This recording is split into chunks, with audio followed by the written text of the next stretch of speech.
네, 안녕하십니까. 새해 복 많이 쟁취하셨습니까? 새해가 되면 흔히들 물어보는 게 있죠. 새해 목표가 무엇이냐라고 물어봅니다. 그래서 행여 그 질문을 불시에 받을 것에 대비해서 조금이라도 더 있어 보이는 목표들을 생각하곤 했었습니다. 생각해 보면 제법 근사했던 것 같습니다. 그런데 1997년에 한국 현대사에서 6.25 다음으로 혁명적인 변화를 가져온 IMF라고 하는 사건이 한국인의 의식 구조를 송두리째 바꾸어 버렸습니다. 이전까지 한국인들이 가장 소중한 가치라고 여겨졌던 것들이 한순간에 다 바뀌어 버린 것이죠. 그 단적인 예를 하나 들어보겠습니다.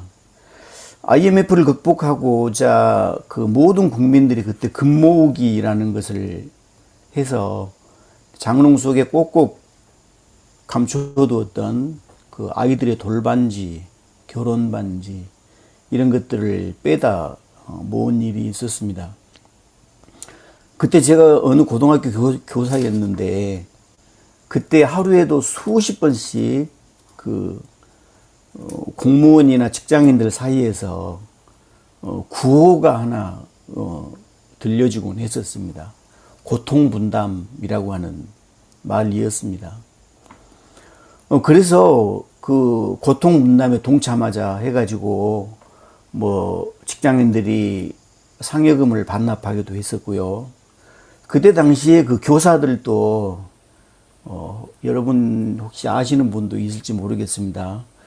그때 교사들이 그 1년에 250%씩 그 체력 단련비라는 상여금이 있었는데 그걸 고통분담에 참여한다고 반납하기도 했었습니다.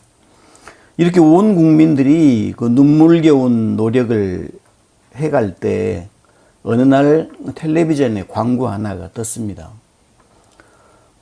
아주 유명한 그 여자 배우가 나와서 이렇게 외치는 겁니다. 여러분, 부자 되세요.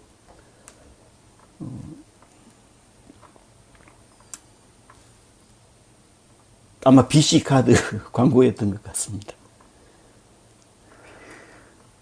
부자 되세요라는 그 말은 어느 순간 나라 전체를 휘 덮었던 것 같습니다.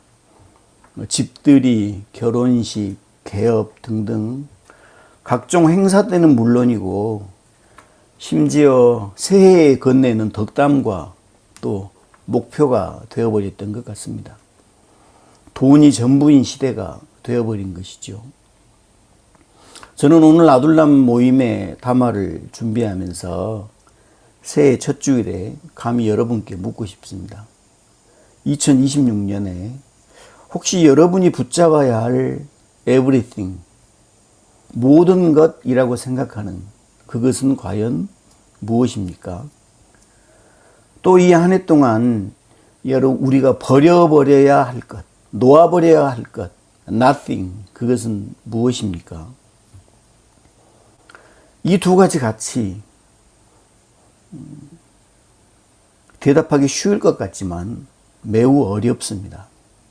왜냐하면 이 둘을 구분하는 것 자체가 어렵기 때문입니다.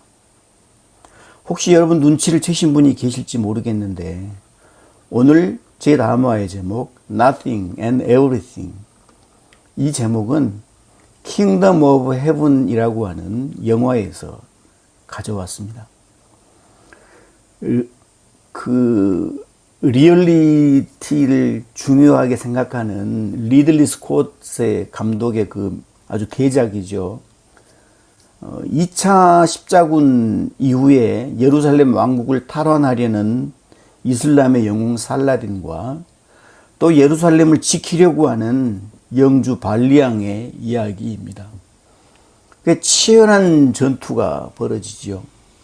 영화의 마지막에 예루살렘을 사수하고자 처절하게 싸웠던 발리앙은 이것이 불가항력임을 깨닫고 살라딘과 항복 협상을 나서게 됩니다.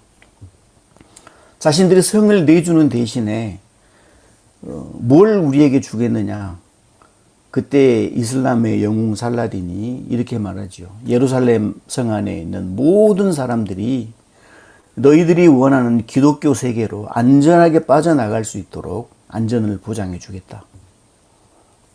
그렇게 말을 합니다. 그래서 발리앙은 그 조건을 받아들이고 성을 살라딘에게 내줍니다. 이제 협상은 끝났습니다. 발리앙과 살라딘이 각자 자기의 진지로 막 돌아서려고 할 때 발리앙이 돌아서서 살라딘에게 묻습니다. 당신에게 있어서 예루살렘은 무엇입니까? 그때 살라딘이 이렇게 대답합니다. Nothing. 그 말을 듣고 허탈해서 돌아서려고 하는데 살라딘이 한마디를 더 던지죠. Everything. 예. 그렇게 목숨을 걸고 싸웠던 그 예루살렘은 아무것도 아닌 것이었으며 동시에 모든 것이었던 것입니다. 생각할수록 명대사인 것 같습니다. 어쩌면 우리 인생이 다 그런 것 같습니다. 인간은 매 순간 선택해야만 합니다. everything과 nothing 사이에서 말이죠. 대부분의 경우 그 둘은 선택의 결과를 보고 나서야 깨닫게 됩니다. 그때 흔히 우리는 이렇게 말하죠. 뼈저리게 깨달았다. 그래서 많이들 아쉬워하고 후회하기도 합니다. 오늘 1월 4일 첫 주일은 예전적 예배를 드리는 가톨릭, 성공회, 루터교회, 정교회는 빼고 이런 교회들에서 에피파니라고 하는 즉 주님의 공연 축일로 지키는 주일입니다. 베들레헴에서 태어난 예수가 멀리 동방에서부터 온 박사들의 경배를 받았다는 날을 기념하는 주일입니다. 그 동방 박사와 관련해서 저는 몇 가지 짚고 넘어가야 할 것이 있습니다. 사람들은 자동적으로 동방 박사라고 하면 바로 뒤에 떠올리는 낱말이 있죠. 세 사람. 그래서 노래도 있지 않습니까? 동방박사 세 사람 이런 귀한 예물. 그런데 성경 어디에도 동방박사가 3명이었다는 기록은 나오지 않습니다. 또한 한글 성경들이 그들을 박사라고 번역한 것에서 심각한 오해들이 생겼습니다. 이 박사라는 말은 그 헬라어 성경에는 마기오스라고 하는 단어가 사용되어 있는데요. 이 단어가 영어로는 메사이로 번역이 되었고 이게 한국으로 넘어오면서 초기에 성경을 번역했던 분들이 박사라고 번역을 했습니다. 그러다 보니까 저를 비롯해서 많은 사람들은 그 박사가 대학에서 수여하는 최고 학위 독터라고 생각을 했던 거죠. 저도 역시 그렇게 생각을 해왔었습니다. 제가 어릴 때 성탄절에 교회에서 연극을 하지 않습니까? 그러면 동방박사 그 분장을 한 3명이 머리에 그 학사모 같은 걸 쓰고 박사니까 그런 것도 기억이 납니다. 하지만 그 박사의 원래 단어 그리스 마기오스는 마법사나 점성술사의 의미입니다. 물론 고대 페르시아나 수메르 지역에서 이 사람들은 별을 보면서 점을 치는 점성술사였으며 천문학자였고 또는 왕실에서 통치권자가 전쟁을 준비하거나 특별한 정책을 시행할 때 그 조언자의 역할을 했기 때문에 일부 영어 성경에서 wise man이라고 번역한 것은 그런 대로 일리가 있다고 생각합니다. 그런데 분명히 짚고 넘어가야 할 것은 그런 의미로 번역된 한국말 박사는 남자 무당을 일컫는 박수와 동일한 의미를 가지고 있습니다. 박수무당이라고 흔히 하지 않습니까? 예, 이건 그렇고 그들이 왔다는 동방을 페르시아라고 추정을 할 때 그들이 낙타를 타고 왔다면 아마도 팔레스타인까지 오는데 최소 50일 이상은 좋게 걸렸을 것이라고 이렇게 추정을 할 수 있습니다. 그렇다면 아기 예수는 최소한 그 겨울에 마국간에서 50일 넘게 있었다는 이야기가 되겠죠. 뭐 어느 전승에, 어떤 전승에는 동방박사들이 2년 동안 2년이 걸려서 거기에 도착했다는 전승도 있습니다. 예수는 그러면 거기에 2년 동안 있었다는 얘기가 되겠죠. 또한 그들이 별을 보고 베들레헴의 마국간을 찾아왔다는 이런 동화 같은 이야기를 뭐 현대인의 상식으로 믿을 수는 없을 겁니다. 저는 그래서 이 이야기가 고대의 수많은 영웅들의 이야기 속에는 신화적인 묘사들이 필수적이었듯이 예수의 탄생 이야기도 마찬가지였을 거라고 생각합니다. 하지만 신화는 신화로 남겨두고 저는 이 본문을 대할 때 나 자신에게 주는 교훈을 찾으려고 성서를 읽으면서 몇 가지의 질문을 제 스스로 찾아냈습니다. 아마도 저를 비롯해서 많은 사람들은 예수라고 하는 아기의 탄생에만 집중하느라고 동방박사들의 여행이 얼마나 힘들었겠는가를 생각해 보지는 않았을 것입니다. 여러분은 그들이 혹시 여행 도중에 길을 잃고 헤맸을 거라는 생각은 해보지 않으셨습니까? 너무도 쉽게 우리는 별을 보고 찾아왔겠지. 여러분 그런데 별이 내비게이션처럼 그렇게 인도를 해서 어느 지붕 위에 딱 멈춰서고 그게 가능할 리는 없었겠죠. 또 혹독한 추위와 싸우면서 낙타들이 쓰러지기도 했을 테고 데리고 갔던 짐꾼들이 도망쳐 버릴 수도 있을 것 같은 위기들을 얼마나 많이 겪었을까. 지나치는 마을들은 그 이방인들에게 얼마나 적대적이었을까. 그래서 그들이 몇 번이고 여행을 포기하고 돌아가고 싶은 생각은 들지 않았을까. 또 우여곡절 끝에 뭐 왕이 태어났다고 하는 곳에 도착을 해보니 그곳은 마국간이었다더라. 이런 거. 그래서 그 마국간을 보고 왕이 태어났는데 마국간? 그들의 기분이 과연 어땠을까? 저는 그 더 큰 문제는 그 다음이었다고 생각합니다. 그들이 그 마국간에서 만난 아기에게서 새로운 희망을 보았다고 칩시다. 자, 그런데 그 아기에게 가지고 간 선물들을 주고 그들은 이제 돌아갔겠죠. 다시 2달 정도를 정말 쇠가 빠지게 고생을 해서 다시 고향으로 돌아갔습니다.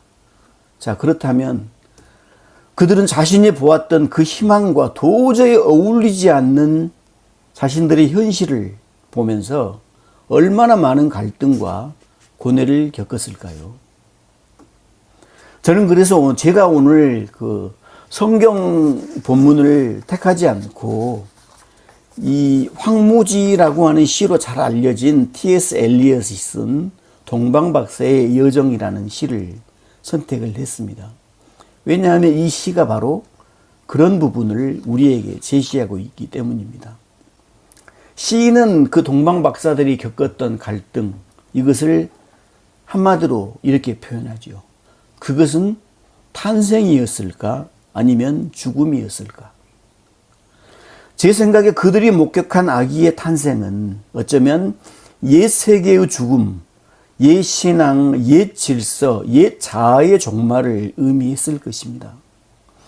그들이 여행을 마치고 고향으로 돌아왔지만 더 이상 새로운 희망을 경험했던 그들에게 자신이 속한 옛 세계, 옛 질서, 거기에 속해서 살아갈 수 없는 존재가 되어버린 것이죠. 그래서 그들이 경험했던 그 순간은 단순한 환희의 순간이 아니라 불편한 깨달음으로 평생 남아 있었을 것입니다. 오늘이 새해의 4일째입니다. 4일 동안 여러분은 어떤 소식에 관심이 많이 갔습니까? 뭐 쓰레기 같은 정치인들의 그 소식이었습니까? 저는 솔직히 이번 4일 동안 제일 제가 관심 있게 지금도 관심을 기울이고 있는 소식은 국민 배우 안성기 씨의 소식입니다. 뭐 심정지로 쓰러져서 지금 의식불명 상태라고 하지요. 안성기 배우가 저의 뇌리에 박히게 된 것은 1981년에 개봉되었던 만다라라는 영화 때문입니다. 이 영화에서 안성기 씨는 정말 20대의 순수한 승려 법운 역할을 맡았고요. 또 다른 주인공이 등장합니다. 여러분 전무송 씨라고 아주 원로 연극 배우이자 영화 배우가 등장하는데요. 그분이 지산이라고 하는 파괴성 역할을 맡았습니다. 이 두 사람이 주인공이었죠. 원래 이 영화는 승려였다가 불교계를 모욕하는 글을 썼다는 이유로 성적을 박탈을 당하고 환속했던 소설가 김성동 씨의 소설이 원작이었습니다. 만다라라고 하는 소설은 당시 고등학생이었던 저에게 정말 많은 충격을 주었고 45년이 지난 지금까지 저에게 영향을 주고 있는 소설입니다. 이 소설에서 등장하는 유명한 화두가 있습니다. 이 젊은 승려 법운이 스승으로 불어받은 화두가 병 속의 새였습니다. 유리병 속에 새 한 마리가 들어 있었습니다. 그런데 이 병 속에 갇힌 새는 병 밖으로 나와서 넓은 창공을 마음껏 날아다녀야 하는데 병의 입구가 너무 좁아서 나올 수가 없는 겁니다. 그래서 그 법운의 스승이 이렇게 화두를 줍니다. 병 속에 새를 꺼내봐라. 조건이 있다. 병을 깨뜨리지 말고 또 병 속에 있는 새를 조금 더 다치게 하지도 말고 안전하게 이 새를 병에서 꺼내야 한다. 이것이 화두였습니다. 전형적인 모범생 학생이었던 법운은 이 화두를 풀어서 깨달음에 이르기 위해서 번뇌와 싸워갑니다. 반면에 땡중인 이 지사는 매일 술에 쩔어서 살고 그래서 법운의 눈에는 도대체 승려가 도무지 해서는 안 될 그 거시기한 기행들을 일삼고 다닙니다. 이런 지산을 법운은 도저히 이해할 수 없었지요. 하지만 시간이 지나면서 그도 역시 그 나름의 방법으로 병 속의 새를 꺼내기 위해서 치열한 수행을 하고 있다는 것을 이해하게 됩니다. 어느 날 법운의 꿈속에 병 속에 새가 나타납니다. 새가 들어있는 호리병을 앞에 놓고 결가부좌를 틀고 수행정진을 하던 중에 그 병의 입구가 점점 넓어져서 드디어 자신의 손이 들어갈 정도로 넓어지는 것을 보게 됩니다. 이 쾌재를 부르면서 때가 왔구나 하고는 병 속에 손을 넣어 새를 움켜잡았는데 어쩌면 좋습니까? 새는 온데간데 없고 아무것도 없었던 거죠. 그동안 쌓아올린 수행이 한순간에 우르르 무너지는 것 같은 실망을 느끼면서 손을 병에서 빼내려고 하는데 설상가상 이제 병의 입구가 다시 좁아져서 손도 빼낼 수 없는 상황이 되고 말았습니다. 그리고 어느 겨울날 법운은 눈 속에 파묻혀서 합장한 채 얼어 죽은 이 지산의 시신을 발견합니다. 그리고 지산의 시신을 화장하던 날 활활 타는 불길 속에서 새 한 마리가 툭 튀어나오는 것을 발견하게 됩니다. 그때서야 법운은 깨달았습니다. 지산이라는 그 파괴승 이 승려는 결국 병을 깨뜨려 버렸던 것입니다. 그 지산에게 새는 깨달음, 그러니까 해탈이었고 병은 계율이었던 것이죠. 그에게는 이 계율, 법, 이런 것들을 깨버리지 않고서는 깨달음을 얻을 수 없다고 생각했던 것 같습니다. 그래서 그 지산의 장례를 치른 어부는 산을 내려가서 속세를 경험하게 됩니다. 파괴를 경험하는 것이죠. 그리고는 어릴 적 자신을 버리고 다른 남자와 재혼해서 살고 있는 어머니를 만나게 됩니다. 오랜만에 만나서 승려가 된 이 아들에게 어머니는 자신을 부디 용서해 달라고 부탁하고 부디 성불나기를 바라며 아들의 손에 절이 있는 곳으로 다시 돌아가서 수행 정진하라고 기차표를 쥐어줍니다. 소설 만다라를 읽으면서 고등학교 1학년이었던 제가 많이 울었던 대목이 이 맨 마지막 부분입니다. 어머니와 헤어지고 서울역에 도착한 부부는 거기서 몇 시간을 서성입니다. 그러다가 결국은 어머니가 사준 그 기차표를 찢어서 던져버리고 속세의 그 인파 속으로 달려가면서 이 소설이 마무리가 됩니다. 저는 45년이 지난 지금도 그 지산을 생각하면서 저에게 질문을 합니다. 내가 움켜쥐어야 할 everything은 무엇인지, 또 놓아버려야 할, 깨뜨려버려야 할 nothing은 과연 무엇인지. 혹시 여러분은 어떻게 생각하십니까? 감사합니다.